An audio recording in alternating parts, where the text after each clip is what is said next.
আসসালামু আলাইকুম প্রিয় শিক্ষার্থী, আমি শরীফুল স্যার। দীর্ঘ 10 বছর থেকে আমি সাধারণ জ্ঞান অফলাইনে পড়াই। আর এবছর আপনাদের বাংলাদেশ ও বিশ্ব পরিচয়ের মেন্টর হিসেবে রয়েছি ইউনিক টিচিং মেথডের পক্ষ থেকে। আজকে আপনাদের ক্লাসটা হচ্ছে বাংলাদেশের স্বাধীনতা। আর আজকে আমি যে আপনাদের ক্লাসটা নিব, এই ক্লাসটা করলে বাংলাদেশ ও বিশ্ব পরিচয়ের যে দ্বিতীয় অধ্যায় রয়েছে বাংলাদেশের স্বাধীনতা, এইটাই একেবারে আপনাদের ক্লিয়ার হয়ে যাবে। এবং আমি আশা করি আজকে যদি এই ক্লাসটা আপনি করেন, বাংলাদেশের স্বাধীনতা থেকে আপনাদের আর জীবনে কখনো কোনোদিনই আপনাদের সমস্যা হবে না। এইটুকু আপনাদের আমি এনশিওর করতে পারি আপনাদের শরীফুল স্যার হিসেবে। আমরা আজকের এই যে বাংলাদেশের স্বাধীনতা রয়েছে, এই ক্লাসটা আমি দুটি পর্বে ভাগ করেছি। আজকে একটি নিব, আবার আমাদের পরবর্তী ক্লাসে আপনাদের কমপ্লিট করে দিব। আর আজকের ক্লাসটা করলে আপনি বাংলাদেশের স্বাধীনতা থেকে যে কয়টা এমসিকিউ এবং সিকিউ প্রশ্ন আসবে, আপনি নিশ্চিত থাকবেন আপনি উত্তর করতে পারবেন এবং আপনি সর্বোচ্চ মার্ক তুলতে পারবেন। এইটুকু সিওরিটি দিচ্ছে আপনাদের শরীফুল স্যার। আপনি ক্লাসটা করলেই বুঝতে পারবেন শেষ পর্যন্ত যে আসলে আপনাদের জন্য এই ক্লাসটা কতটা গুরুত্বপূর্ণ। আমরা চলে যাই আমাদের আজকের যে আলোচ্য সূচি ক্লাসের। আজকে আপনাদের আমি কি কি পড়াবো সেই বিষয়ে আমরা আলোচনা করব। আগে আমরা আউটলাইনটা দিয়ে দিচ্ছি, তারপরে কিন্তু আমরা আপনাদের জন্য গুরুত্বপূর্ণ যে বিষয়গুলো সেগুলো আলোচনা করব। আর আমার এই ক্লাসটি যখন আপনি করবেন, তখন আপনাকে বই পড়তে হবে না। আপনাদের যে পাঠ্য বই রয়েছে, পাঠ্য বইটা পুরোটাই আমি আপনাদেরকে তুলে দিয়েছি আমার স্লাইডে। আপনার কোনো বই দেখা দরকার নেই, কোনো ক্লাস দেখা দরকার নেই, এই ক্লাস করলে আপনাদের কমপ্লিট।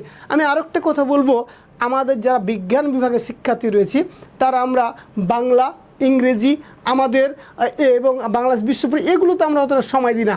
তবে আমরা সবচেয়ে বেশি ধরা খাই কিন্তু বাংলাদেশ বিশ্ব পরিচয়ে। আমরা যেমনটা physics, chemistry, biology, math, higher ম্যাথে সময় দিই, এই সময়গুলো দিতে যে আমাদের বাংলাদেশ বিশ্ব পরিচয়টা একেবারেই আমরা সময় দিতে পারি না। আর আজকের ক্লাসের মাধ্যমে আপনাদের বাংলাদেশ বিশ্ব পরিচয়টা কিভাবে ভালো লাগে, আপনাদের বাংলাদেশ বিশ্ব যে ভালো লাগে না, সে ভালো লাগাটা কিভাবে হয়, আপনাদের শরীফুল স্যার আজকে বুঝিয়ে দেবে ইনশাআল্লাহ, শুধুমাত্র আপনি শেষ পর্যন্ত ক্লাসটি করেন। আমরা এবার প্রথমে রয়েছি আমাদের আজকের আলোচনার কী কী বিষয় রয়েছে। আমাদের আলোচনার বিষয় রয়েছে মুক্তিযুদ্ধের প্রস্তুতি। আসলে আমরা মুক্তিযুদ্ধটা কিভাবে প্রস্তুতি নিলাম সেই বিষয়ে কিন্তু আমরা আজকে প্রথমে আলোচনা করব। তারপর আমাদের রয়েছে সশস্ত্র মুক্তিযুদ্ধ এবং বাংলাদেশের, আমরা বলতেছি স্বাধীন বাংলাদেশের অভ্যুদয়। আপনাদের এটা কিন্তু প্রথমে রয়েছে আমাদের লেকচার, আমাদের যে বাংলাদেশ বিশ্ব পরিচয় বই রয়েছে সেই বইয়ে। তারপর আমরা জানি যে ঐতিহাসিক 7ই মার্চের ঘটনা। আপনারা জানেন শেখ মুজিবুর রহমান 1971 সালের 7ই মার্চ তৎকালীন রেসকোর্স ময়দান, বর্তমান নাম হচ্ছে সোহরাওয়ার্দী উদ্যান। বর্তমান নাম কি বললাম? সোহরাওয়ার্দী উদ্যান। এই প্রশ্ন কিন্তু আসছিল যে রেসকোর্স ময়দানের বর্তমান নাম কি। তাহলে রেসকোর্স ময়দানের বর্তমান নাম কি বলেছি আমরা? সোহরাওয়ার্দী উদ্যান। কি বলেছি আমরা? সোহরাওয়ার্দী উদ্যান। এটা হচ্ছে রেসকোর্স ময়দানের নাম। আমরা যেটা আপনাদের আমরা বলবো সবসময়ের জন্য, যে আমি যে যে বিষয়গুলো বলবো সেই বিষয়গুলো কিন্তু আপনাদের জন্য গুরুত্বপূর্ণ। তারপরে বলছি 25শে মার্চের গণহত্যা। আমরা দেখেছি পাকিস্তানি হানাদার বাহিনীরা তারা কি করেছিল, 25 মার্চ প্রথমে রাজারবাগ পুলিশ লাইন, কোথায় বললাম? রাজারবাগ পুলিশ লাইন, ঢাকা বিশ্ববিদ্যালয়, ইপিআর, এগুলোতে কি করেছিল? গণহত্যা করেছিল। এবং একদিনই 25 মার্চ 1971 সালে আমরা দেখি একদিনে প্রায় 50,000 বাঙালিকে, নিরীহ বাঙালিকে হত্যা করেছিল। আর এ কারণেই 25শে মার্চকে আমরা গণহত্যা দিবস বা আমরা জানি কালো দিবস হিসেবে আখ্যায়িত করেছি। আমরা কিন্তু আমাদের মূল যখন ক্লাসে যাব তখনই কিন্তু আপনারা দেখতে পাবেন 25শে মার্চের ঘটনা এবং 25শে মার্চের যে গুরুত্বপূর্ণ বিষয়গুলো সেগুলো কিন্তু আপনি বুঝতে পারবেন। তারপর আমরা বলতেছি, যেটা আমরা বলতেছি আমাদের স্বাধীনতার যে আনুষ্ঠানিকতা।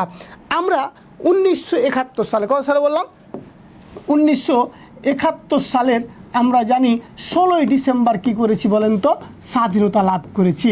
তাহলে আমরা বাংলাদেশ স্বাধীনতা লাভ করলো কত তারিখে? 1971 সালে 16 ডিসেম্বর। এই যে স্বাধীনতা যাত্রাটা কিভাবে হলো আপনারা জানেন যে 93,000 সৈন্য নিয়ে জেনারেল নিয়াজি আত্মসমর্পণ করেছিলেন জগজিৎ সিং অরোরার কাছে 1971 সালের 16 ডিসেম্বর।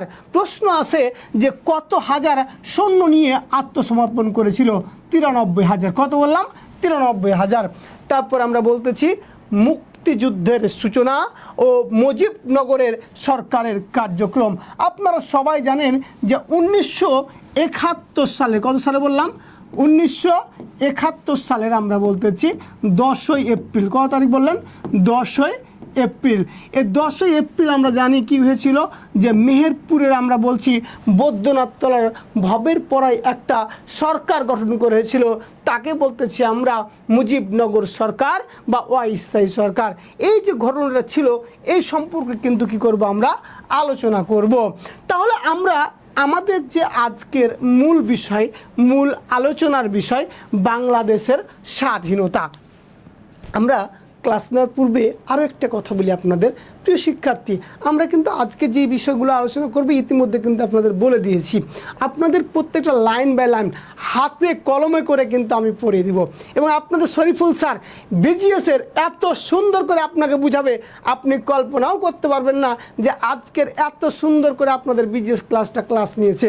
তবে অবশ্যই আপনারা ক্লাসটা শেষ পর্যন্ত করবেন। আর একটা কথা বলি আপনাদের, আপনারা যাই করুন না কেন, যেটাই করুন না কেন, পড়াশোনা করিয়েন। মাথায় রাখবেন, এই যে বর্তমান যে শিক্ষার পট পরিবর্তন হচ্ছে, এখন পড়াশোনা না করলেই কিন্তু আপনি ফেল করবেন। এই যে এইচএসসি রেজাল্ট কিন্তু গত কয়েকদিন আগে হয়েছে, এসএসসি রেজাল্ট আপনি দেখছেন, প্রায় আমরা দেখছি 62% আমরা পাস করছি। তাহলে বুঝতে পারছেন যে আপনারা যদি পড়াশোনা না করেন, এখন বলা আছে কিন্তু নির্দেশনায় খাতা যাই লিখবে তাই মার্ক দিতে হবে, তাহলে বুঝতে পারছেন কতটা আপনাদের জন্য হার্ড হতে যাচ্ছে। তাই আপনারা যাই করুন না কেন, পড়াশোনা করেন। আরেকটা কথা, সেটা হচ্ছে পৃথিবীতে আমাদের নিঃস্বার্থভাবে ভালোবাসে আমাদের বাবা মা। আমিও আপনাদের নিঃস্বার্থভাবে ভালোবাসি না, কেউ আপনাদের নিঃস্বার্থভাবে ভালোবাসে না, শুধুমাত্র আপনাদের নিঃস্বার্থ ভালোবাসে আপনাদের বাবা মা। সুতরাং সেই বাবা মাকে আপনার খুশি করার দায়িত্ব হচ্ছে আপনার। কিভাবে করবেন? আপনি পড়াশোনার মাধ্যম দিয়ে, আপনার আচার আচরণ দিয়ে আপনি আপনার বাবা মাকে খুশি করতে পারবেন ইনশাআল্লাহ। আমি বিশ্বাস করি আমার এই ক্লাসটি আজকে যারা দেখছে, আমার প্রত্যেকটা স্টুডেন্ট তার বাবা মাকে খুশি করার জন্য যা কিছু করার দরকার সেটাই করবে। আপনাদের কাছে আপনাদের শরীফুল স্যার এই জিনিসটা ভিক্ষা চাচ্ছে, আপনারা প্রত্যেকে আপনার বাবা মাকে স্যাটিসফাইড, সন্তুষ্ট করার চেষ্টা করবেন। এটুকু আপনাদের কাছে আমার চাওয়া।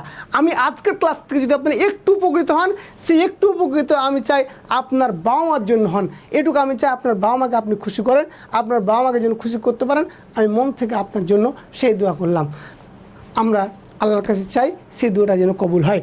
আমরা চলে যাই আমাদের আজকের আলোচনার বিষয়। আমাদের আজকের আমরা ক্লাস বলেছি বাংলাদেশের স্বাধীনতা। আপনারা জানেন যে 1971 সালে মুক্তিযুদ্ধের মাধ্যমে বাংলাদেশ স্বাধীনতা করে। এখন যদি প্রশ্ন করা হয় যে বাংলাদেশ স্বাধীনতা কিভাবে করলো, 1971 সালে সশস্ত্র মুক্তিযুদ্ধের মাধ্যমে বাংলাদেশ স্বাধীনতা লাভ করে। ক নম্বরে কিন্তু প্রশ্ন আসে, অনেক সময় কিন্তু প্রশ্ন আসে ক নম্বরে যে প্রশ্ন আছে যে বাংলাদেশ স্বাধীনতা লাভ করলে কত সালে। তাহলে বাংলাদেশ স্বাধীনতা লাভ করে কত সালে? কত সালে বলেন তো? 1971 সালে। মানে আপনাকে কিন্তু প্রশ্ন দিবে। আমরা আজকে যে ক্লাস করব এই ক্লাসের মধ্যে কিন্তু আপনি সকল উত্তর পেয়ে যাবেন ইনশাআল্লাহ। তারপর আমরা বলতেছি যে আমাদের স্বাধীনতা লাভের জন্য বাঙালিরা অনেক দুঃখ, কষ্ট, ত্যাগ স্বীকার করেছে। আমরা দেখেছি বঙ্গবন্ধু শেখ মুজিবুর রহমানের নেতৃত্বে 1970 সালে একটা সাধারণ নির্বাচন হয়েছিল। সে সাধারণ নির্বাচনে আওয়ামী লীগ জয়লাভ করেছিল। আমরা দেখেছি আওয়ামী লীগ জয়লাভ করার পরেও শেখ মুজিবুর রহমান বা আওয়ামী লীগকে পাকিস্তান সরকাররা কী করতে দেয়নি, ক্ষমতায় বসতে কিন্তু দেয় নাই। আর আমরা দেখেছি পাকিস্তানি শাসক গোষ্ঠী আওয়ামী লীগকে ক্ষমতা প্রদানের ক্ষেত্রে নানা রকম ষড়যন্ত্র শুরু করেছিল। তারপর আমরা যে ঘটনাটা দেখি যে 25শে মার্চ, কত তারিখ বললাম বলেন তো? 25শে মার্চ খুবই গুরুত্বপূর্ণ, নিরস্ত্র জনগণের উপর পাকিস্তানি সেনাবাহিনী আক্রমণ চালায়। আর যখনই আক্রমণ চালালো তখনই আমরা দেখতে পাই এই 25 মার্চকে বলা হয় জাতীয় গণহত্যা দিবস। যদি প্রশ্ন করা হয় যে কত তারিখকে জাতীয় গণহত্যা দিবস বলা হয়, 25শে মার্চকে জাতীয় কী দিবস হিসেবে বলা হয়, জাতীয় গণহত্যা দিবস বলা হয়।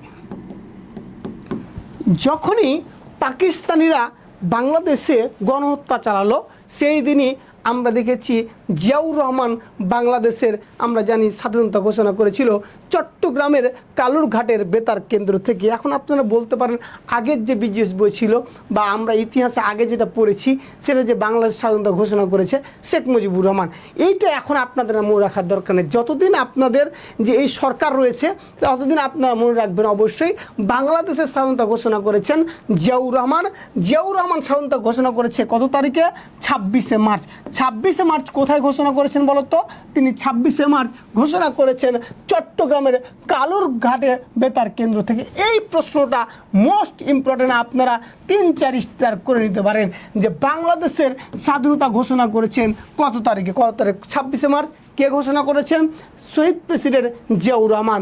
আমরা জানি তিনি কোথা থেকে করেছেন, এই জায়গাটা স্টার মার্ক করে রাখবেন আপনারা, সেটা হচ্ছে চট্টগ্রামের কালুরঘাটের বেতার কেন্দ্র থেকে। তারপর আমরা বলতেছি যে 10ই এপ্রিল কি হয়েছে বলেন তো? 10ই এপ্রিল আমরা জানি মুজিবনগর সরকার গঠন করা হয়েছে। তাহলে যদি প্রশ্ন করা হয় মুজিবনগর সরকার গঠন করা হয় কত সালে? 1971 সালের 10ই এপ্রিল। কত সালে, কত তারিখ বললাম? 1971 সালের 10ই এপ্রিল। তারপর আমরা জানি এর মাধ্যমে মুক্তিযুদ্ধের আনুষ্ঠানিক যাত্রা শুরু হয়েছিল। দীর্ঘ 9 মাস যুদ্ধের বিনিময়ে 1971 সালের 16ই ডিসেম্বর বাংলাদেশ চূড়ান্ত স্বাধীনতা অর্জিত হয়। তাহলে বাংলাদেশের চূড়ান্ত স্বাধীনতা অর্জিত হলো কত সালে? 1971 সালের 16ই ডিসেম্বর। তারপরে পাকিস্তানি বাহিনীরা 93,000 সৈন্য নিয়ে, কত হাজার সৈন্য নিয়ে বললাম? 93,000 সৈন্য নিয়ে। কত? 93,000। এইটা কিন্তু আমাদের জন্য গুরুত্বপূর্ণ যে কত হাজার সৈন্য নিয়ে কথা কি করেছিল, আমরা যে আত্মসমর্পণ করেছিল 93,000। এইটা খুবই গুরুত্বপূর্ণ। তারপর আমরা দেখতে পাই তারপরে বিশ্ব মানচিত্রে বাংলাদেশ আমরা জানি স্বাধীন সার্বভৌম একটি রাষ্ট্র হিসেবে বাংলাদেশের অভ্যুত্থান ঘটে। তাই এর মাধ্যমে আমাদের বাংলাদেশ কি করলো? স্বাধীনতা লাভ করলো। এইটা হচ্ছে আমাদের প্রথমত যে দেওয়া আছে, আমাদের যে পাঠ্য বই দেওয়া আছে বাংলাদেশের স্বাধীনতার সম্পর্কে, প্রথমে এটা হচ্ছে একটা হাইলাইটস, এইটাই কিন্তু মূল কথা। এরপর আমাদের আবার দেখতে হবে প্রত্যেকটা ঘটনাকে আমরা পার্ট বাই পার্ট আপনাদের সামনে আমি মুখস্থ করে দিব। ইতিমধ্যে আপনারা বুঝতে পারছেন আপনাদের বাংলাদেশ যে বিজিএস রয়েছে এইটা যে আপনাদের যে গুরুত্বপূর্ণ তথ্যগুলো রয়েছে সেগুলো কিন্তু আমি আপনাদের সহজ ভাষায় কিন্তু বুঝিয়ে দিচ্ছি। এবং আমি যে ক্লাসটা নিব, ক্লাসের লাস্ট যে 5 মিনিট পাবেন, ওই 5 মিনিটে আপনাদের সমস্ত কিছু একেবারে 5 মিনিটের সমস্ত ক্লাসের একটা হাইলাইটস দিয়ে দিব, যেন আপনাদের যা সমস্যা রয়েছে সবগুলো আপনি এই 5 মিনিটে যেন পেরে যান। ক্লাস করার পর কিন্তু 5 মিনিটে পেয়ে যাবেন। এবার চলে যাই আমরা বলতেছি 1970 সালে একটা জাতীয় পরিষদ নির্বাচন হয়েছিল। তাহলে যদি প্রশ্ন করে বাংলাদেশে সাধারণ পরিষদ নির্বাচন হয়েছিল কত সালে বলেন? কত সালে হয়েছিল বলেন তো? ক নাম্বারে দিতে পারে, আবার এমসিকিউ দিতে পারে। এটা হয়েছিল 1970 সালে। কত সালে? 1970 সালে। এই নির্বাচনে দুটা নির্বাচন হয়েছিল, একটা হচ্ছে জাতীয় পরিষদ আর একটা হচ্ছে কি প্রাদেশিক পরিষদ। জাতীয় পরিষদ বলতে কি বোঝাচ্ছে? পুরো পাকিস্তানে যে নির্বাচনটা হবে তাকে বলছি আমরা জাতীয় আমরা বলছি পরিষদ। প্রাদেশিক বলতে শুধুমাত্র পূর্ব বাংলা বা পূর্ব পাকিস্তানে যে নির্বাচনটা হবে সেটাকে বলছি প্রাদেশিক নির্বাচন। এই দুইটা নির্বাচনে আমরা দেখতে পেয়েছিলাম যে আওয়ামী লীগ কী করেছিল? সংখ্যাগরিষ্ঠতা অর্জন করেছিল। তারপরে 1971 সালের আমরা বলছি 3 জানুয়ারি, কত সালে বললাম? 1971 সালের 3 জানুয়ারি রেসকোর্স ময়দানে আওয়ামী লীগ প্রাদেশিক ও কেন্দ্রীয় পরিষদের সদস্যদের হাজার হাজার মানুষের সামনে কি করেছিল, তারা বঙ্গবন্ধু শেখ মুজিবুর রহমান শপথ বাক্য পাঠ করেছিল। তাহলে আমরা জানি যে আওয়ামী লীগের দলীয় প্রাদেশিক ও কেন্দ্রীয় পরিষদের আমরা জানি সদস্যগণকে কত তারিখে রেসকোর্স ময়দানে শপথ বাক্য পাঠ করা ছিল? 3 জানুয়ারি। এই প্রশ্ন আপনাদের জন্য আর আসবে না, কারণ আপনারাও নিজেরাও জানেন যে বর্তমানে সরকার পট পরিবর্তন হয়েছে।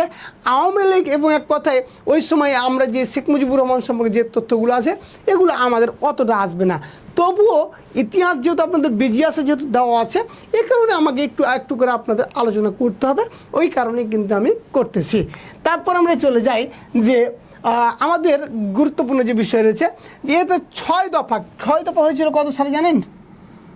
1966 সালে। আপনাদের দেওয়া আছে এতে 6 দফা হয়েছিল 1966 সালে, আর 11 দফা দেওয়া হয়েছিল 1969 সালে। আপনাদের যে প্রথম অধ্যায় রয়েছে ওই প্রথম অধ্যায় কিন্তু এটা রয়েছে যে 6 দফায় হচ্ছে 1966 সালে আর 11 দফা হচ্ছে 1969 সালে। তারপর আমরা বলতেছি যে এখানে অবিচল থেকে ব্যক্ত করা হয় যে পাকিস্তানি সামরিক শাসনতন্ত্র আওয়ামী লীগকে ক্ষমতা হস্তান্তরের নানা কিন্তু চক্রান্ত কী করেছিল, শুরু করেছিল। তারপর আমরা চলে যাই, আমরা বলতেছি যে 1971 সালের 3ই মার্চ, এটা মোস্ট গুরুত্বপূর্ণ প্রশ্ন, যে 1971 সালের 3ই মার্চ ইয়াহিয়া খান জাতীয় পরিষদের অধিবেশন আহ্বান করেছিল। এখন কথা হচ্ছে যে ওই যে আওয়ামী লীগ জয়লাভ করেছিল, এই কারণে ইয়াহিয়া খান বলল কি যে এক কথা 3 মার্চ 1971 সালে আমি কি করলাম, জাতীয় আমরা বলছি সংসদের অধিবেশন আহ্বান করেছিল। এটা কিন্তু মোস্ট গুরুত্বপূর্ণ প্রশ্ন করা হয়, ইয়াহিয়া খান কত তারিখে জাতীয় সংসদের অধিবেশন আহ্বান করেছিল? কত তারিখে বললাম বলো তো? 3 মার্চ 1971 সালে। আমরা জানি পাকিস্তানের পিপুলস পার্টি, কি পার্টি বললাম? পিপুলস পার্টি নেতা। তাহলে জুলফিকার আলী ভুট্টো যে প্রশ্ন করবে আপনাকে, ক নম্বরে প্রশ্ন দিতে পারে এভাবে যে জুলফিকার আলী ভুট্টো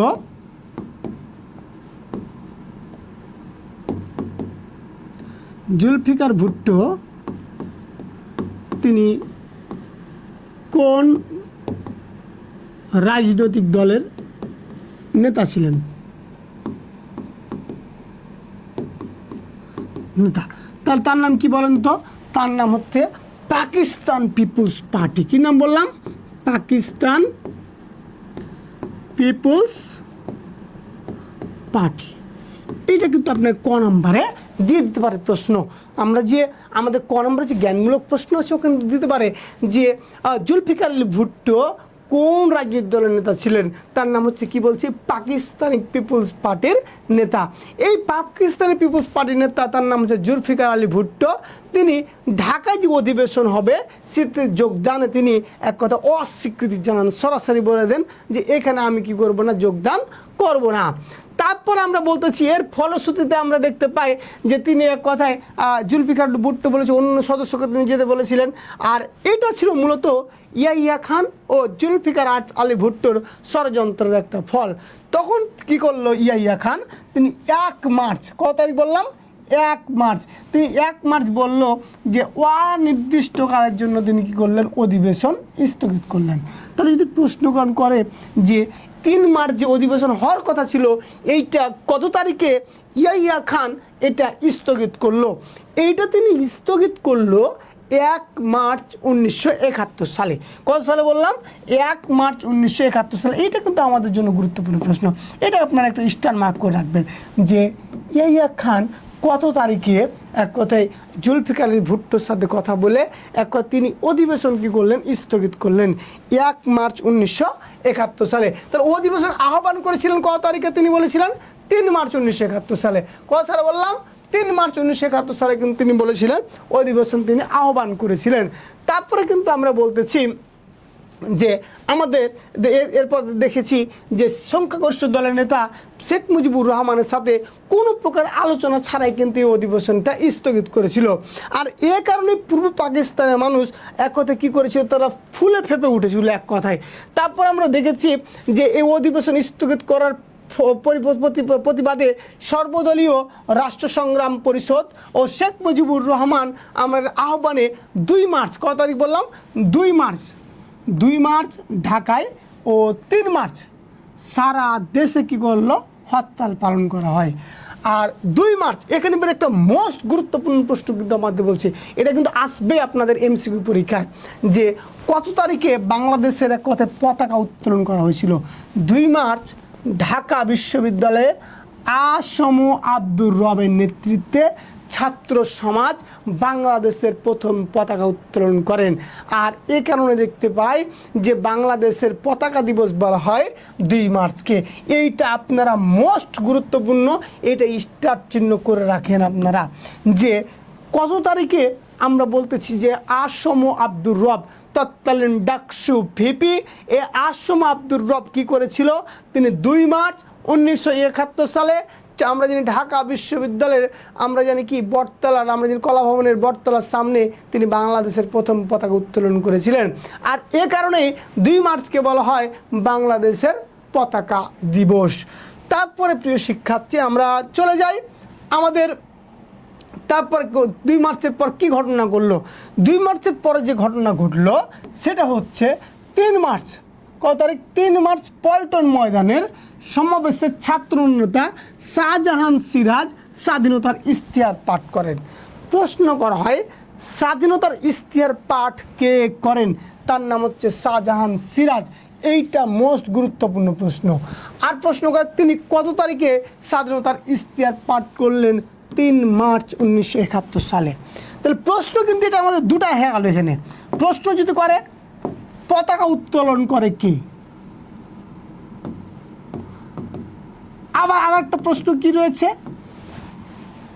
স্বাধীনতার আমরা বলতেছি ইশতেহার পাঠ করেন কি, ইশতেহার পাঠ করেন কি।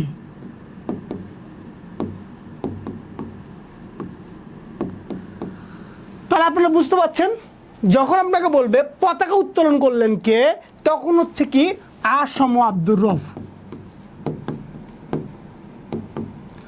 আর যখন বলবে আপনাকে ইশতেহার পাঠ করেন কে, তখন কি বলছি, শাহজাহান সিরাজ। এই প্রশ্নগুলো কিন্তু আপনাদের জন্য খুবই কনফিউশন প্রশ্ন।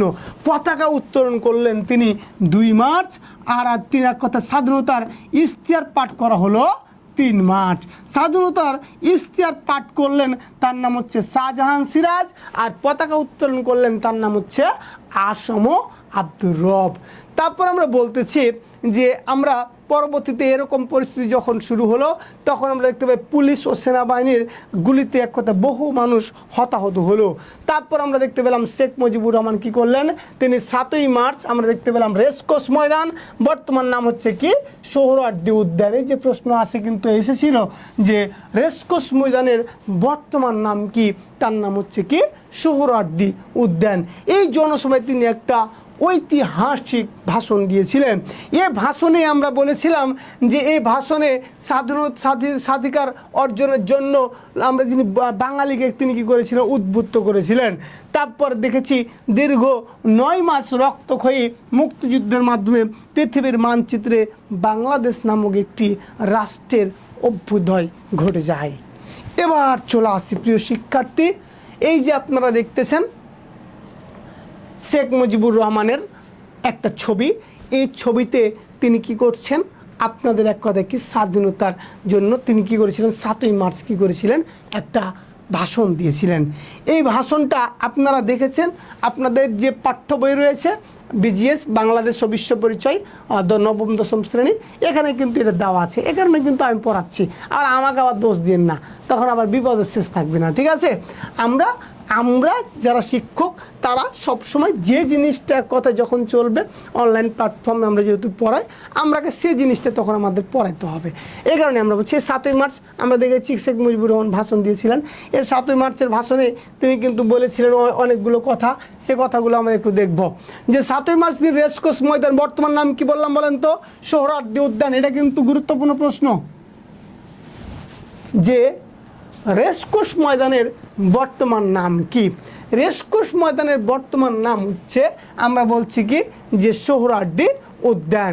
এইখানে কি করেছিলেন শেখ মুজিবুর রহমান ঐতিহাসিক তার ভাষণ দিয়েছিলেন। এ ভাষণে তিনি পাকিস্তান শাসক গোষ্ঠীরা যে আমাদের ওপর শোষণ শাসন করেছে এই বিষয়গুলো তিনি কি করেছিলেন তুলে ধরেছিলেন। তারপর আমরা বলেছি যে 7ই মার্চের ভাষণ এক স্মরণীয় দলিল হিসেবে রয়েছে। এই ভাষণ পরবর্তীতে আমরা দেখেছি কি করেছে যে ইউনেস্কো কি করেছে দি ওয়ার্ল্ড ডকুমেন্ট হেরিটেজের মধ্যে কি করেছে অন্তর্ভুক্ত করেছে। এটা 2017 সালের 30 অক্টোবর করেছিল, যেটি বিশ্ব প্রামাণ্য দলিল হিসেবে কি স্বীকৃত।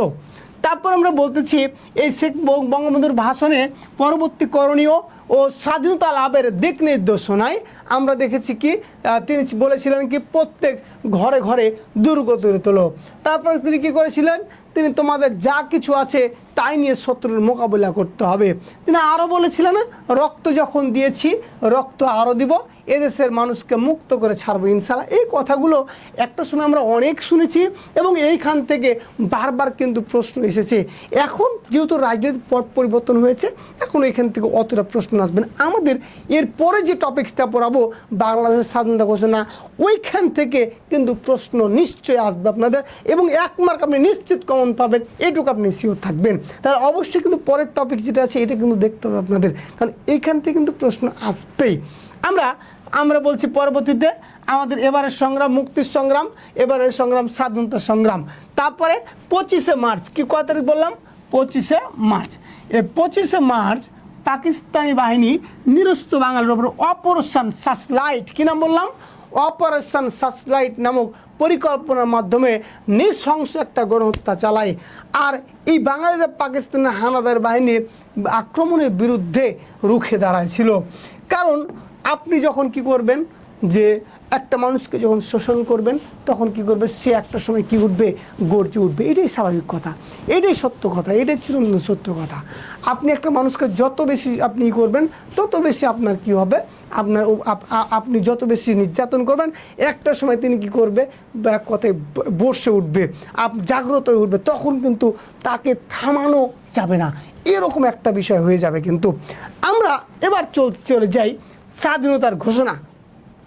আপনারা দেখছেন যে একজন ব্যক্তির ছবি, তার নাম হচ্ছে শহীদ প্রেসিডেন্ট জিয়াউর রহমান। তিনি স্বাধীন বাংলা বেতার কেন্দ্র চট্টগ্রামের কালুরঘাটের বেতার কেন্দ্র থেকে আমরা দেখেছি তিনি বাংলাদেশের স্বাধীনতা ঘোষণা করেছেন। আর আমরা জানি তিনি ঘোষণা করেছিলেন 26 মার্চ 1971 সালে। আমরা দেখছি 7ই মার্চের ঘোষিত কর্মসূচির প্রতি সাড়া দিয়ে সকল জনগণ ঐক্যবদ্ধ হয়েছিল। পূর্ব পাকিস্তানের সকল অফিস আদালত কলকারখানা কী হয়ে গেছিলো বন্ধ হয়ে গেছিলো।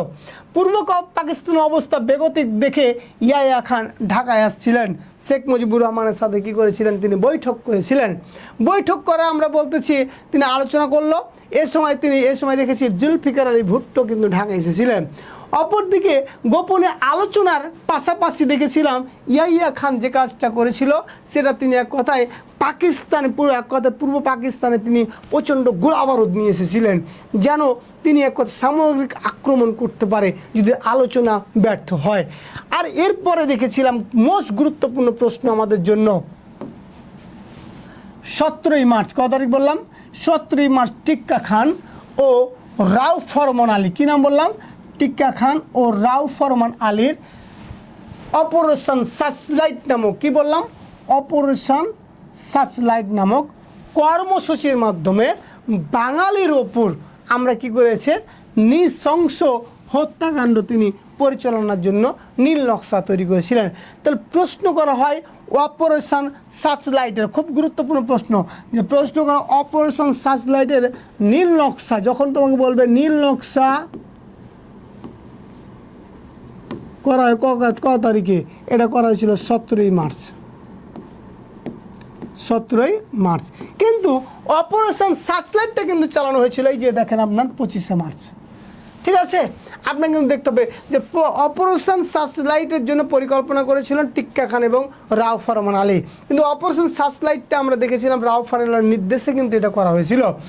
আর এই যে আমরা বলেছিলাম কি যে অপারেশন সার্চলাইটের নীল নকশা করা হলো 17ই মার্চ, চালা হলো কত তারিখে 25শে মার্চ। এবার চলে যাই আমরা একটু দেখেন লেখা আছে যে 25শে মার্চ রাতে পৃথিবীর ইতিহাসে বর্বরতম গণহত্যা অপারেশন সার্চলাইট শুরু হয়। ইয়াহিয়া ও ভুট্টো 25শে মার্চ গোপনে ঢাকা ত্যাগ করে।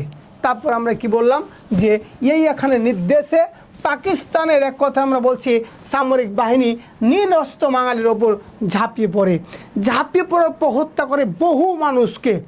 পাকিস্তানি বাহিনী ঢাকার প্রথমে রাজারবাগ, কোথায় বললাম ঢাকার রাজারবাগ, পিলখানা, ইপিআর সদর দপ্তর, ঢাকা বিশ্ববিদ্যালয় সহ বিভিন্ন গুরুত্বপূর্ণ জায়গায় আক্রমণ করে এই পাকিস্তানি বাহিনী। তারপর আমরা বলতেছি যে এই বাংলাদেশের ইতিহাসে 25শে মার্চ আমরা জানি কি কালো রাত্রি নামে পরিচিত। তাহলে প্রিয় শিক্ষার্থী, এখান থেকে আমাদের এই স্লাইডটা থেকে আমাদের কী কী শিক্ষণীয়? প্রথম হচ্ছে অপারেশন সার্চলাইটের পরিকল্পনা করেছিলেন কে? আমরা জানি টিক্কা খান ও রাও ফরমান আলী। কত তারিখে?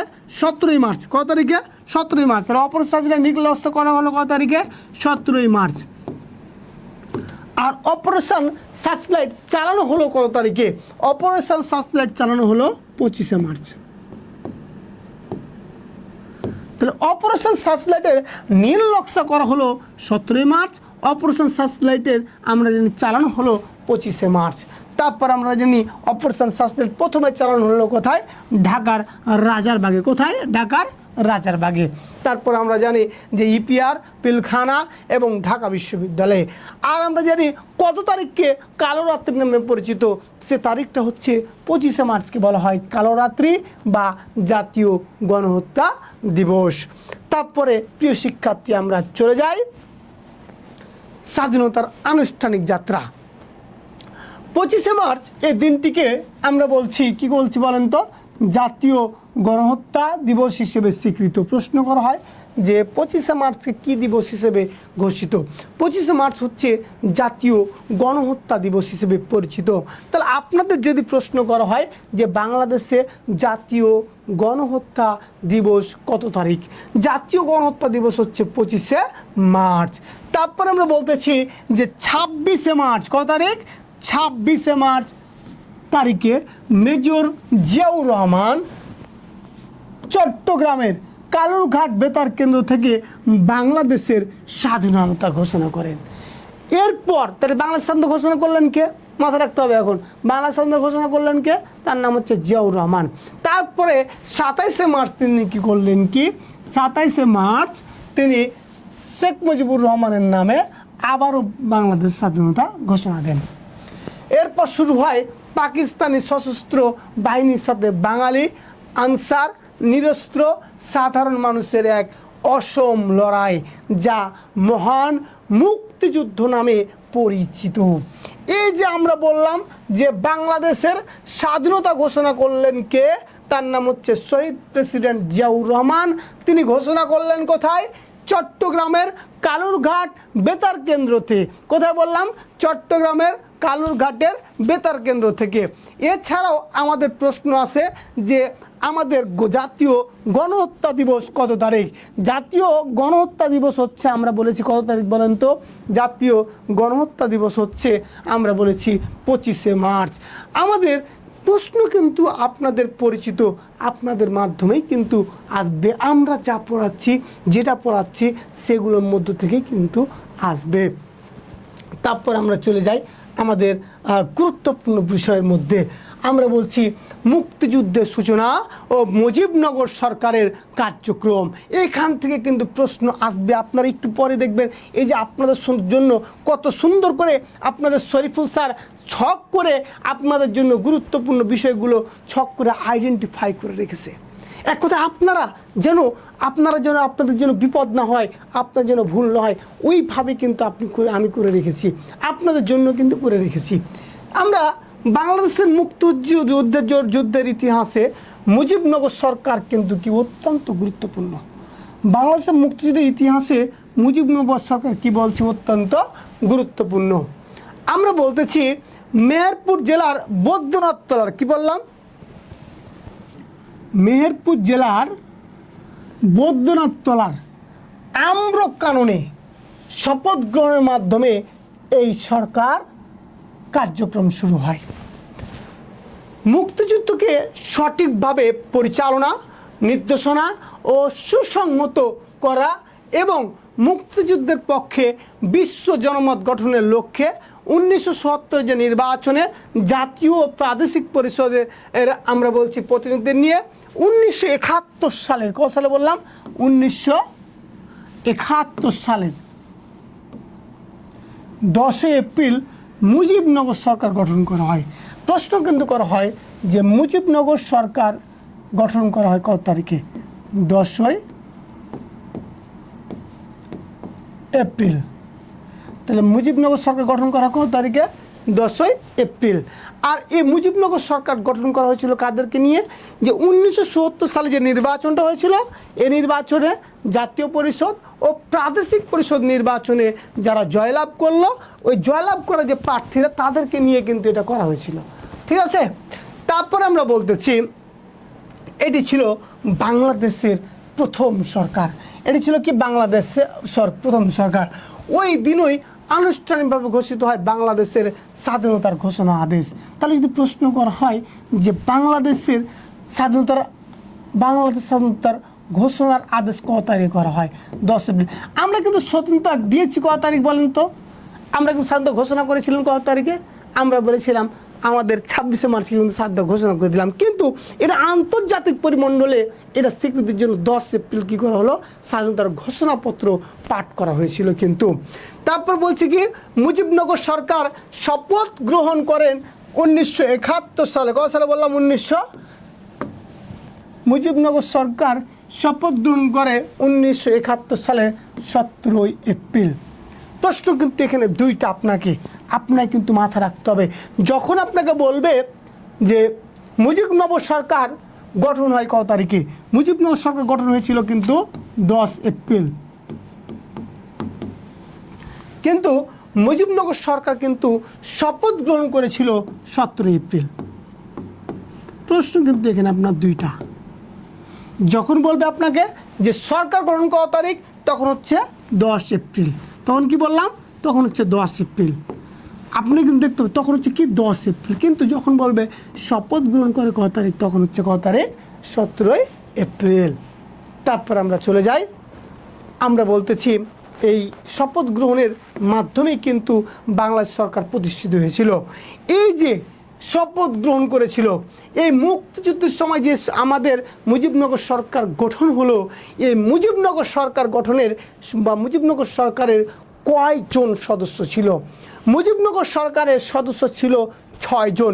এই 6টা ব্যক্তির নাম আপনাকে একেবারে মনে রাখতে হবে, কারণ এই 6 ব্যক্তির মধ্যে থেকে আপনার 1 মার্ক কমন আসবে। তাহলে বুঝতে পারছেন এটা আপনার জন্য কত গুরুত্বপূর্ণ। 1 মার্ক আসবেই আপনার জন্য। তাহলে আমরা চলে যাই যে আমরা দেখেছি মুজিবনগর যে সরকারটা গঠন করা হলো, এই মুজিবনগর সরকারে আমরা জানি যিনি রাষ্ট্রপতি ছিলেন তার নাম বা মুক্তিযুদ্ধের রাষ্ট্রপতি ও মুক্তিযুদ্ধে যিনি সর্বাধিনায়ক ছিলেন, এই যে রাষ্ট্রপতি এবং মুক্তিযুদ্ধের যিনি কি ছিলেন সর্বাধিনায়ক, তার নাম হচ্ছে কি বঙ্গবন্ধু শেখ মুজিবুর রহমান। এই প্রশ্নটা হয়তো বা আসবে না, কিন্তু বাকি যে 5টা পদ রয়েছে সেটা কিন্তু আপনার আসবে। এরপর পদ কি রয়েছে? তার নাম হচ্ছে উপরাষ্ট্রপতি। উপরাষ্ট্রপতির নাম কি? সৈয়দ নজরুল ইসলাম। কি নাম বললাম? সৈয়দ নজরুল ইসলাম। তিনি কিন্তু ছিলেন কি অস্থায়ী রাষ্ট্রপতিও ছিলেন কিন্তু। যাই হোক, তারপরে বলতেছি যে প্রধানমন্ত্রী কে ছিলেন? প্রধানমন্ত্রী ছিলেন তার নাম হচ্ছে তাজউদ্দিন আহমেদ। এইটা কিন্তু মোস্ট গুরুত্বপূর্ণ।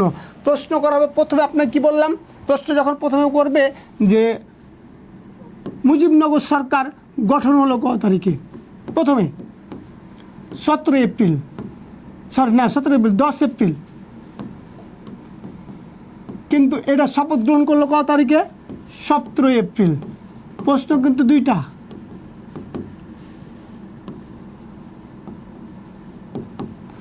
যখন গঠন হলো তখন হচ্ছে 10 এপ্রিল, আর যখন শপথ গ্রহণ হলো তখন হচ্ছে কি 17 এপ্রিল। আমরা বলতেছি এই মুজিবনগর সরকারের যিনি রাষ্ট্রপতি তার নাম হচ্ছে কি শেখ মুজিবুর রহমান। মুজিবনগর সরকার যিনি উপরাষ্ট্রপতি বা অস্থায়ী রাষ্ট্রপতি তার নাম হচ্ছে সৈয়দ নজরুল ইসলাম। তারপর আমরা বলতেছি যে মুজিবনগর সরকারের যিনি অর্থমন্ত্রীর নাম হচ্ছে ক্যাপ্টেন এম মনসুর আলী। কি নাম বললাম? Captain M Mansur Ali. তারপরে বলছি স্বরাষ্ট্র ও ত্রাণ ও পুনর্বাসন মন্ত্রী, স্বরাষ্ট্র ত্রাণ ও পুনর্বাসন যিনি মন্ত্রী ছিলেন তার নাম হচ্ছে AHM কামারুজ্জামান। কি নাম বললাম? AHM কামারুজ্জামান। তারপরে পররাষ্ট্র ও আইনমন্ত্রী, পররাষ্ট্র ও আইনমন্ত্রী যিনি ছিলেন তার নাম হচ্ছে খন্দকার মোস্তাক আহমেদ। খন্দকার মোস্তাক আহমেদ। এই যে 6টা কমিটি, এই 6 ব্যক্তির নাম আপনাকে প্রথমটা বাদ দিলে বাকি যে 5টা নাম আছে এই 5টা নাম থেকে কিন্তু একটা প্রশ্ন আসবে আপনার জন্য, MCQ বা CQ প্রশ্ন দিতে পারে যে বাংলাদেশের মুজিবনগর সরকারের রাষ্ট্রপতি কে ছিলেন, বা মুজিবনগর সরকারের প্রধানমন্ত্রী কে ছিলেন, বা মুজিবনগর সরকারের অর্থমন্ত্রী কে ছিলেন, বা মুজিবনগর সরকারের ত্রাণ ও পুনর্বাসন মন্ত্রী কে ছিলেন, বা মুজিবনগর সরকারের প্রশ্ন দিবে আপনাকে আইনমন্ত্রী বা পররাষ্ট্রমন্ত্রী কে ছিলেন। তাহলে আমরা আরেকবার বলি যে আমাদের মুক্তিযুদ্ধের সময়, বা আমরা বলেছি মুক্তিযুদ্ধের সর্বজনীন বলা হয় শেখ মুজিবুর রহমানকে। মুক্তিযুদ্ধের সময় আমরা জানি প্রথম যে সরকারটা গঠন হলো 10 এপ্রিল মুজিবনগর সরকার। এই মুজিবনগর সরকারের আমরা বলেছি যে রাষ্ট্রপতি কে ছিলেন তার নাম হচ্ছে বঙ্গবন্ধু শেখ মুজিবুর রহমান। উপরাষ্ট্রপতি কে ছিলেন তার নাম হচ্ছে সৈয়দ নজরুল ইসলাম। প্রধানমন্ত্রী কে ছিলেন তার নাম হচ্ছে তাজউদ্দিন আহমেদ। অর্থমন্ত্রী কে ছিলেন ক্যাপ্টেন এম মনসুর আলী। স্বরাষ্ট্র ত্রাণ ও পুনর্বাসন মন্ত্রী কে ছিলেন AHM কামারুজ্জামান। তারপরে বলতেছি পররাষ্ট্র ও আইনমন্ত্রী কে ছিলেন খন্দকার মোস্তাক আহমেদ। তাহলে বুঝতেই পারছেন প্রিয় শিক্ষার্থী, আপনাদের জন্য কত সুন্দর করে আমি ছক করে বুঝিয়ে দিয়েছি যেন আপনাদের অন্তত পক্ষে একটু আমি সুবিধা করতে পারি।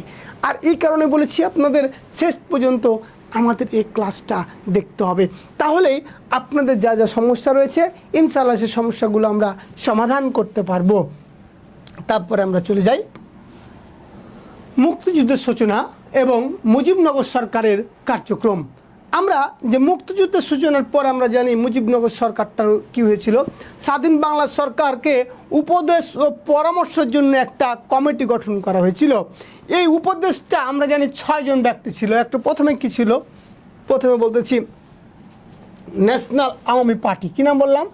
ন্যাশনাল আওয়ামী পার্টির যিনি ছিলেন তার নাম কি ভাসানী ন্যাপ। এই ভাসানী ন্যাপের আমরা বলতেছি যে এক কথা যিনি প্রতিষ্ঠাতা ছিলেন তার নাম হচ্ছে মাওলানা আব্দুল হামিদ খান ভাসানী। তাহলে আমরা যে পরামর্শ প্রদানের জন্য যে উপদেষ্টা ছিল, তাহলে প্রথম কে ছিলেন তার নাম হচ্ছে মাওলানা আব্দুল হামিদ খান ভাসানী। এই মাওলানা আব্দুল হামিদ খান ভাসানী একটা রাজনৈতিক দলের এক সদস্য ছিলেন, তার নাম হচ্ছে কি, দলটার নাম কি, ন্যাশনাল আওয়ামী পার্টি। কী নাম বললাম? National Awami party. তারপর আমরা বলতেছি যে আমাদের এক কথায় ন্যাশনাল আওয়ামী পার্টির আমরা বলছি মুজাফফর ন্যাপ, মানে ন্যাপটা 2টা ভাগে বিভক্ত ছিল, একটা হচ্ছে ভাসানীর ন্যাপ আর একটা হচ্ছে কি মুজাফফর ন্যাপ। এই মুজাফফর ন্যাপের আমরা বলতেছি যিনি দায়িত্বে ছিলেন তার নাম হচ্ছে অধ্যাপক মুজাফফর আহমেদ। তারপরে কমিউনিস্ট পার্টি নামে একটা পার্টি ছিল, এই পার্টির আমরা বলতেছি যিনি দায়িত্বে ছিলেন তার নাম হচ্ছে মণি সিং। কি সিং বললাম? মণি সিং। তারপরে বলছি জাতীয় কংগ্রেসের তার নাম ছিল শ্রী মনোরঞ্জন ধরু। তারপর বলছি তাজউদ্দিন আহমেদ, বাংলাদেশ সরকারের আমরা বলেছি কি প্রধানমন্ত্রী প্রথম। তারপরে আমরা বলতেছি খন্দকার মোস্তাক ছিলেন। এই যে দেখেন আপনার এক কথা আমরা বলছি কি খন্দকার মোস্তাক আহমেদ ছিলেন। তাহলে আমরা কি প্রথম খন্দকার মোস্তাক পেলাম, তাজউদ্দিন পেলাম, মনোরঞ্জন পেলাম, মণি সিং পেলাম, মুজাফফর পেলাম, এবং আমরা বললাম কি তার নাম হচ্ছে আব্দুল হামিদ। তাহলে আমরা বলতেছি যে কয়জন ব্যক্তি ছিল উপদেষ্টা। আমাদের কিন্তু মুজিবনগর সরকারটাও কিন্তু কয়জন ছিল? মুজিবনগর সরকারটাও কিন্তু আমাদের 6 জন ছিল। কয়জন? 6 জন। আর এই যে উপদেষ্টাও ছিল কয়জন বলছি? 6 জন। তাহলে প্রথমে কাকে বলছি? প্রথম হচ্ছে মাওলানা আব্দুল হামিদ খান ভাসানী। মাওলানা আব্দুল হামিদ খান ভাসানী আমরা বললাম তিনি এক কথায় একটা রাজনৈতিক দলের ছিলেন, তার নাম রাজনৈতিক দলটার নাম কি ন্যাশনাল আওয়ামী পার্টি, যাকে সংক্ষেপে বলা হয় ন্যাপ। কি বলা হয়? ন্যাপ। এই ন্যাপের পুনরূপ হচ্ছে ন্যাশনাল আর্মি পার্টি। এটা প্রতিষ্ঠিত হয়েছিল 1957 সালে। কত সালে? 1957 সালে। তারপর আমরা বলতেছি মোজাফফর আহমেদের একটা পার্টি ছিল, তার নাম হচ্ছে কি ন্যাশনাল আর্মি পার্টি, তার নাম হচ্ছে কি ন্যাপ। আর ন্যাপ ন্যাশনাল আর্মি পার্টির সময় ব্র্যাকেটে লেখা ছিল, তার নাম হচ্ছে কি মুজাফফর ন্যাপ। আর এটার যিনি এক কথা দায়িত্বে ছিলেন তার নাম হচ্ছে কি মোজাফফর আহমেদ। তারপর হচ্ছে কমিউনিস্ট পার্টি। এই কমিউনিস্ট পার্টির একজন ছিলেন, তার নাম হচ্ছে কি মণি সিং। কী নাম বললাম? মণি সিং। তারপরে বলতেছি জাতীয় কংগ্রেসের একজন ছিল, তার নাম হচ্ছে শ্রী মনোরঞ্জন ধর। কী নাম বললাম? শ্রী মনোরঞ্জন ধর। তারপর জানি বাংলাদেশ সরকারের প্রথম যিনি প্রধানমন্ত্রী বা বাংলাদেশের ইতিহাসে যিনি প্রথম প্রধানমন্ত্রী, তার নাম হচ্ছে তাজউদ্দিন আহমেদ। এই তাজউদ্দিন আহমেদও আমরা দেখেছি এই উপদেষ্টার মধ্যে ছিল। তারপর আরেকজন ছিল, তার নাম হচ্ছে খন্দকার মোস্তাক আহমেদ। এই যে 6 জন ব্যক্তির কথা বললাম আমরা, এই 6 জন ব্যক্তি, এই 6 জন, মোট 6 জন ব্যক্তি উপদেষ্টা নিয়ে উপদেষ্টা পরিষদ গঠিত করা হয়েছিল। মুক্তিযুদ্ধের সময় প্রধান সেনাপতি ছিলেন, এইটা মোস্ট গুরুত্বপূর্ণ, কর্নেল MAG ওসমানী। এইটা আপনাদের জন্য 5 স্টার বা 100 স্টার করলেও কোনো সমস্যা নেই, কারণ এই প্রশ্ন কিন্তু আপনাদের জন্য আসবে, মাস্ট আসবে, বলে দিলাম। আমি শরীফুল স্যার বলে দিলাম, আপনারা যদি না আসে আপনি আমাকে বলবেন। আপনাদের টেস্ট পরীক্ষায়, প্রি টেস্ট পরীক্ষায়, আপনাদের ফাইনাল পরীক্ষায় এই প্রশ্ন কিন্তু আসবে। এই প্রশ্ন কিন্তু মোস্ট গুরুত্বপূর্ণ। আপনাকে কিন্তু এটা মাথায় রাখতেই হবে যে আমাদের মুক্তিযুদ্ধের সময় প্রধান সেনাপতি কে ছিলেন, তার নাম হচ্ছে জেনারেল MAG ওসমানী। এই প্রশ্ন আসবেই, নিশ্চিত আসবে। এটা আপনি সৃজনশীল আসতে পারে, আপনার কত আসতে পারে, আপনার MCQ আসতে পারে, মানে আপনার আসবেই এই প্রশ্ন যে মুক্তিযুদ্ধের সময় বাংলাদেশের প্রধান সেনাপতি কে ছিলেন, তার নাম হচ্ছে কি জেনারেল কর্নেল MAG ওসমানী। এই যে প্রিয় শিক্ষার্থী, আপনাদের যে আলোচনা আজকে যে প্রথম আমাদের ক্লাসটা, আমাদের বাংলাদেশের যে স্বাধীনতা, এই ক্লাসটা আমরা বলেছি কি আমরা 2টি ভাগে ভাগ করব। এই 2টি ভাগে ভাগ করার পর আমরা আপনাদের জন্য এক কথায় আমাদের প্রথম পর্ব ইতিমধ্যে শেষ করে ফেলেছি। কিন্তু আপনাদের আজকে যে যতটুকু ক্লাস হলো, এই ক্লাসটা আমি আপনাদের 5 মিনিটের মধ্যে পুরো ক্লাসকে হাইলাইট দিয়ে দিই। আমি যখন আমার ছাত্রছাত্রীদের সাধারণ জ্ঞান ক্লাস নিই, তখন আমি ক্লাস শেষে একটা হাইলাইট দিই। এই হাইলাইটসের মাধ্যমে আমি আপনাদের যত যা সমস্যা রয়েছে সব কিছু আপনাদের সমাধান করে দেবো ইনশাআল্লাহ। আমরা আজকে যে আলোচনা করলাম, জাস্ট 5 মিনিট সময় দিবেন। 5 মিনিটের মধ্যে আপনাদের যত সমস্যা রয়েছে, আপনাদের শরীফুল স্যার কথা দিচ্ছে আপনাদের সমস্যার সমাধান করবে। তার পূর্বে আপনারা একটা কাজ করা লাগবে, সেটা হচ্ছে BGS-এর জন্য আপনার মূল দায়িত্ব হচ্ছে আপনার মূল টেক্সট বই পড়া। আমার ক্লাসটা করবেন, করার পর আপনি মূল টেক্সট বুকটা পড়বেন, দেখবেন একেবারে আপনার ঝরঝরে পানি পানি হয়ে গেছে। সে পানি পানি করে দিয়েছি কিন্তু ইতিমধ্যে আপনাদের শরীফুল স্যার কিন্তু পানি পানি করে দিয়েছি। তাহলে আমরা একটু হাইলাইটসে চলে যাই। আমরা বললাম প্রথমে 1970 সালে 2টা নির্বাচন হয়েছিল। একটি নির্বাচন হয়েছিল জাতীয় পরিষদ, আর একটা হচ্ছে কি প্রাদেশিক পরিষদ নির্বাচন। এই 2টি নির্বাচনে আওয়ামী লীগ আমরা দেখেছিলাম জয়লাভ করেছিল, কিন্তু তাদের ক্ষমতা না দিয়ে বিভিন্ন তাল বাহানা করছিল তৎকালীন আমরা দেখেছি পাকিস্তান সরকার। তৎকালীন সময় পাকিস্তানের যিনি প্রেসিডেন্ট ছিলেন, তার নাম হচ্ছে ইয়াহিয়া খান।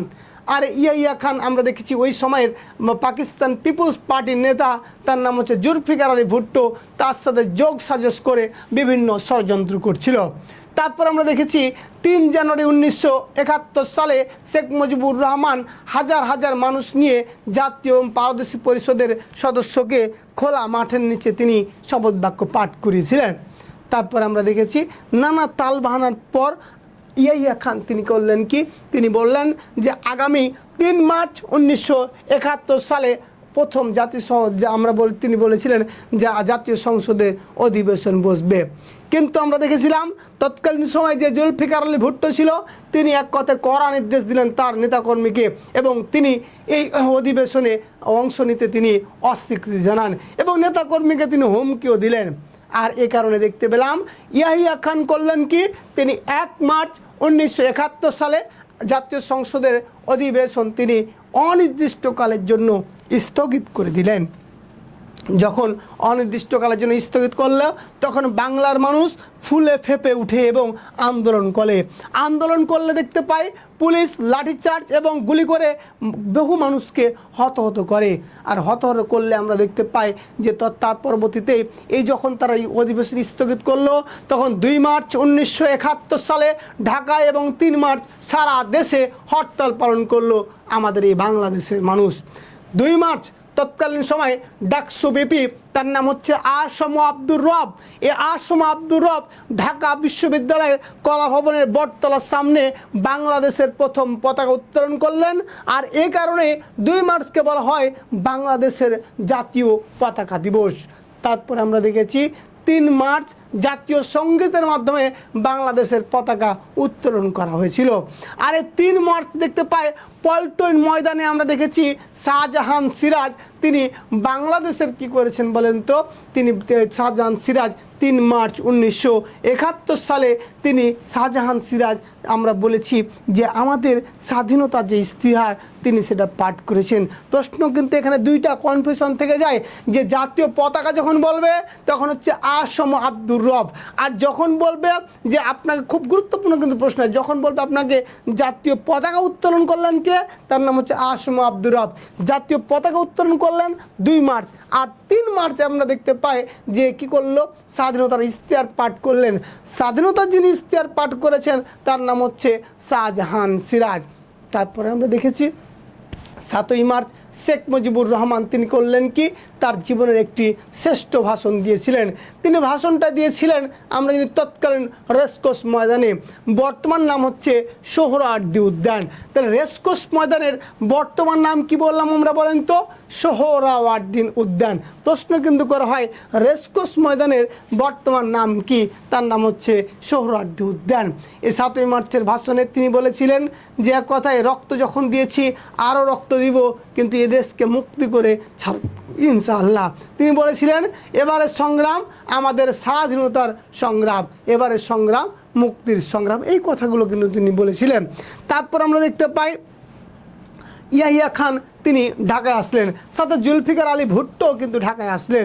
এটা শেখ মুজিবুর রহমানের সাথে গোপন বৈঠক করে, কিন্তু তাদের মূল উদ্দেশ্য ছিল যে পশ্চিম পাকিস্তান থেকে পূর্ব পাকিস্তানে ব্যাপক গোলাবারুদ এনে বাংলাদেশে রাখা। তারপর আমরা দেখেছি যে 1971 সালে 17ই মার্চ রাউ ফরমান আলী ও জেনারেল টিক্কা খান মিলে অপারেশন সার্চলাইটের নীল নকশা করা হয়েছিল, কিন্তু অপারেশন সার্চলাইটটা চালানো হয়েছিল কিন্তু 25শে মার্চ। প্রশ্ন কিন্তু এখানে 2টা, যখন বলবে অপারেশন সার্চলাইটের নীল নকশা করা হয়েছিল কত তারিখে, তখন হবে 25 মার্চ। আর যখন বলবে আপনাকে অপারেশন সার্চলাইট যখন নীল নকশা করা হয়েছিল তখন হচ্ছে 17ই মার্চ, কিন্তু অপারেশন সার্চলাইটটা চালানো হয়েছিল কত তারিখে, তখন হচ্ছে 25শে মার্চ। অপারেশন সার্চলাইটটা চালানো হয়েছিল প্রথমে ঢাকার আমরা জানি রাজারবাগে পুলিশ লাইনে, তারপর আমরা দেখেছি পিলখানা, ইপিআর এবং ঢাকা বিশ্ববিদ্যালয় এলাকায়। এবং এই দিনকে আমরা দেখতে পাই জাতীয় গণহত্যা দিবস হিসেবে অভিহিত করা হয়, এবং এই দিনটাকে বলা হয় কালো রাত্রি।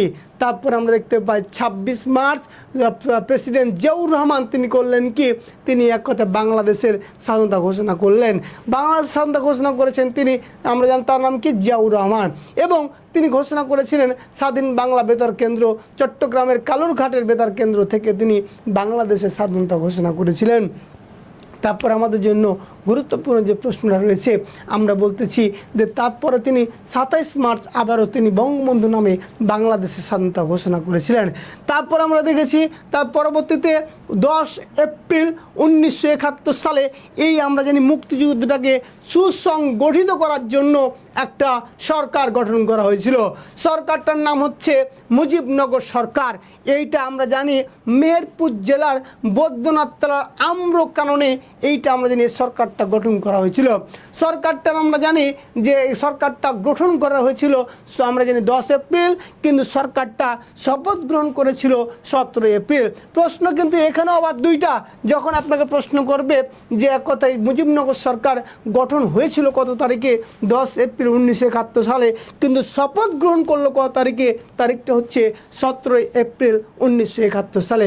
প্রশ্ন যেটা করবে আপনাকে সেই প্রশ্ন কিন্তু অবশ্যই সময় মতো জেনে শুনে আপনাকে কী করতে হবে, উত্তর দিতে হবে। ভুল করলে কিন্তু চলবে না।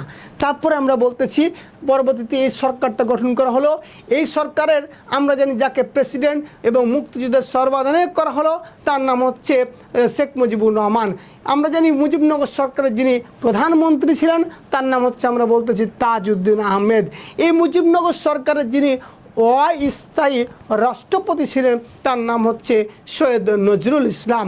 তারপরে আমাদের আরও মাথা রাখতে হবে, আমরা বলতেছি যে এই মুক্তিযুদ্ধ বা মুজিবনগর সরকারের যিনি স্বরাষ্ট্রমন্ত্রী ছিলেন তার নাম হচ্ছে এইচ.এম. কামারুজ্জামান। মুজিবনগর সরকারের যিনি অর্থমন্ত্রী ছিলেন তার নাম হচ্ছে ক্যাপ্টেন এম মনসুর আলী। তারপরে আমরা বলেছি যে মুজিবনগর যে সরকারের যিনি এক কথা আমরা বলেছি যে পররাষ্ট্র ও আইনমন্ত্রী ছিলেন তার নাম হচ্ছে খন্দকার মোস্তাক আহমেদ। তারপর আমরা দেখেছি এই সরকারটা গঠনের পর এই সরকারটাকে বিভিন্ন উপদেশ দেওয়ার জন্য এখন যিনি একটা উপদেষ্টা কমিটি গঠন করা হয়। এই উপদেষ্টা কমিটিটা 6 সদস্য বিশিষ্ট। 6 জন সদস্য কে কে ছিলেন আমরা জানি। ন্যাশনাল আওয়ামী পার্টির যার সংক্ষিপ্ত রূপ হচ্ছে ন্যাপ, এই ন্যাপটা ভাসানী গ্রুপের প্রধান ছিলেন আমরা বলেছি মাওলানা আব্দুল হামিদ খান ভাসানী। তারপর দ্বিতীয় জন ছিলেন তার নাম আমরা বলতেছি national Awami party Muzaffar nap. এই মুজাফফর ন্যাপের যিনি প্রতিষ্ঠাতা তার নাম হচ্ছে অধ্যাপক মুজাফফর আহমেদ, তিনি ছিলেন।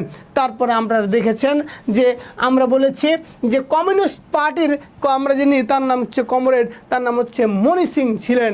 তারপর বলছি কংগ্রেসের তার নাম হচ্ছে শ্রী মনোরঞ্জন ধর ছিলেন। তারপরে তাজউদ্দিন আহমেদ ছিলেন এবং আমরা বলেছি তাজউদ্দিন আহমেদের পর আমরা বলেছি খন্দকার মোস্তাক। এরা দুইজন মুজিবনগর যে সরকারটা রয়েছে এই মুজিবনগর সরকারে তারা সদস্য ছিল। সর্বশেষ আমাদের যে আজকের ক্লাসের মোস্ট গুরুত্বপূর্ণ তথ্য, এই 6 জন সদস্য নিয়ে আমরা জানি কী করা হয়েছিল, উপদেষ্টা পরিষদ গঠন করা হয়েছিল এবং মুজিবনগর সরকারও সদস্য ছিল 6 জন। সর্বশেষ যে তথ্যটা দরকার, মুক্তিযুদ্ধের মুক্তিযুদ্ধে যিনি প্রধান সেনাবাহিনী প্রধান ছিলেন তার নাম হচ্ছে এম.এ.জি. ওসমানী। প্রিয় শিক্ষার্থী, আপনাদের যে আজকের ক্লাসটা নিয়েছি এই ক্লাস থেকে আশা করা যায় এই অধ্যায়টুকু এই তথ্যগুলোর মধ্য থেকে আশা করি আমি আপনাদের যা পড়িয়েছি এর বাইরে কোনো প্রশ্ন আসবে না। এইটুকু আপনি নিশ্চিত থাকেন, এইটুকু আপনি শিওর থাকেন। আপনাকে আপনার জন্য যা যা দরকার অলরেডি আমি কিন্তু বলে দিয়েছি। আর আপনাদের বিজিএসের আর কোন কোন চ্যাপ্টার আপনারা ক্লাস চান ফ্রিতে আপনারা বলবেন, আপনাদের শরীফুল স্যার ইনশাল্লাহ আপনাদেরকে দিয়ে দিবে। সবাই ভালো থাকবেন, সুস্থ থাকবেন, ইনশাল্লাহ দেখা হবে আমাদের পরবর্তী ক্লাসে। আসসালামু আলাইকুম।